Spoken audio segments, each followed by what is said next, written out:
ബിജെപിയുടെ പുതിയ national working president Nitin Nabin ഡൽഹിയിൽ ബിജെപി ആസ്ഥാനത്ത് അദ്ദേഹം എത്തിച്ചേർന്നിട്ടുണ്ട്. കേന്ദ്ര ആഭ്യന്തരമന്ത്രി അമിത്ഷാ ബിജെപി ആസ്ഥാനത്തെത്തി. അങ്ങനെ പുതിയ നാഷണൽ വർക്കിംഗ് പ്രസിഡന്റിനെ ബിജെപി നേതാക്കളും പ്രവർത്തകരും ഒക്കെ ചേർന്ന് ബിജെപി ആസ്ഥാനത്ത് സ്വീകരിക്കുകയാണ്. കഴിഞ്ഞ ദിവസമാണ് നിതിൻ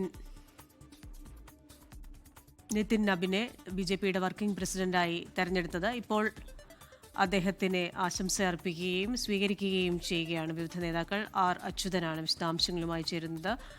അച്യുതൻ, ബിജെപി ആസ്ഥാനത്ത് നിന്നുള്ള വിവരങ്ങൾ. കൃഷ്ണ, നമുക്കിപ്പോൾ ദൃശ്യങ്ങളിൽ കാണാൻ കഴിയുന്നത് പുതിയ ബിജെപിയുടെ നാഷണൽ വർക്കിംഗ് പ്രസിഡന്റ് ആയിട്ടുള്ള നിതിൻ നബിൻ ഇപ്പോൾ ബിജെപി ആസ്ഥാനത്ത് എത്തിയിരിക്കുകയാണ്. വലിയ സ്വീകരണമാണ് ഇവിടെ ഇപ്പോൾ പ്രവർത്തകർ അദ്ദേഹത്തിന് നൽകുന്നത്. അല്പസമയം മുൻപ് കേന്ദ്ര ആഭ്യന്തരമന്ത്രി അമിത്ഷാ ഉൾപ്പെടെയുള്ള കേന്ദ്ര മന്ത്രിമാർ, അതുപോലെ തന്നെ ബിജെപി എംപിമാർ ഇവിടെ ഡൽഹി ബിജെപി ആസ്ഥാനത്ത് എത്തിച്ചേർന്നിരുന്നു. നമുക്കിപ്പോൾ ദൃശ്യങ്ങളിൽ കാണുന്നത് അദ്ദേഹത്തെ പ്രവർത്തകർ ബിജെപി ആസ്ഥാനത്തേക്ക് വരവേൽക്കുന്നതാണ്.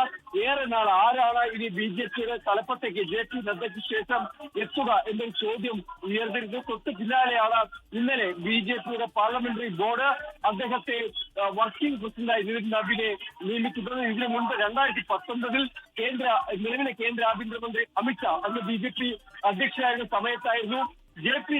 വർക്കിംഗ് പ്രസിഡന്റ് സ്ഥാനം പുതിയതായിട്ട് ഈ വർക്കിംഗ് പ്രസിഡന്റ് സ്ഥാനം ബിജെപിയുടെ സംഘടനാ തലത്തിലേക്ക് കൊണ്ടുവന്ന് അവിടേക്ക് ജെ.പി. നദ്ദയെ കൊണ്ടുവരുന്നതും 6 മാസത്തിന് ശേഷം ജെ.പി. നദ്ദയെ ബിജെപിയുടെ ദേശീയ അധ്യക്ഷ സ്ഥാനത്തേക്ക് ഉയർത്തുന്നതും. എന്തായാലും അതേ പാറ്റേൺ ആണോ ബിജെപി ഇത്തവണയും പരീക്ഷിക്കുക എന്നതാണ് ദേശീയ രാഷ്ട്രീയം തന്നെ ഉറ്റുനോക്കുന്നത്. നിതിൻ നബിനെ സംബന്ധിച്ച് ബീഹാറിലെ മന്ത്രി കൂടിയായിരുന്നു അദ്ദേഹം. അദ്ദേഹത്തെയാണ് ബിജെപിയുടെ പാർലമെന്ററി ബോർഡ് ഇത്തരത്തിൽ വർക്കിംഗ് പ്രസിഡന്റ് സ്ഥാനത്തേക്ക് നിയമിച്ചിരിക്കുന്നത്. എന്തായാലും ഇനി ഇദ്ദേഹം ബിജെപിയുടെ അധ്യക്ഷനായ ഭാവിയിൽ ആ സ്ഥാനത്തേക്ക് എത്തുമോ എന്ന ചോദ്യമാണ് ഇതോടൊപ്പം തന്നെ ഉയരുന്നത്. കൃഷ്ണ, ശരി, ബിജെപിയുടെ ഒരു തന്ത്രം എന്താണ് എന്ന് നമുക്ക് കാത്തിരുന്ന് കാണേണ്ടിയിരിക്കുന്നു. ആർ അച്യുതനാണ് ഡൽഹിയിൽ നിന്ന് വിശദാംശങ്ങളുമായി ചേർന്നത്. ലോകത്തെവിടെയായാലും ഏത് സമയത്തും 24 വാർത്തകളും ഓഗ്മെന്റഡ് റിയാലിറ്റി പാക്കേജുകളും എക്സ്പ്ലെയിനറുകളും വിശദമായി കാണാൻ ഞങ്ങളുടെ യൂട്യൂബ് ചാനൽ നിങ്ങൾക്ക് സബ്സ്ക്രൈബ് ചെയ്യാം.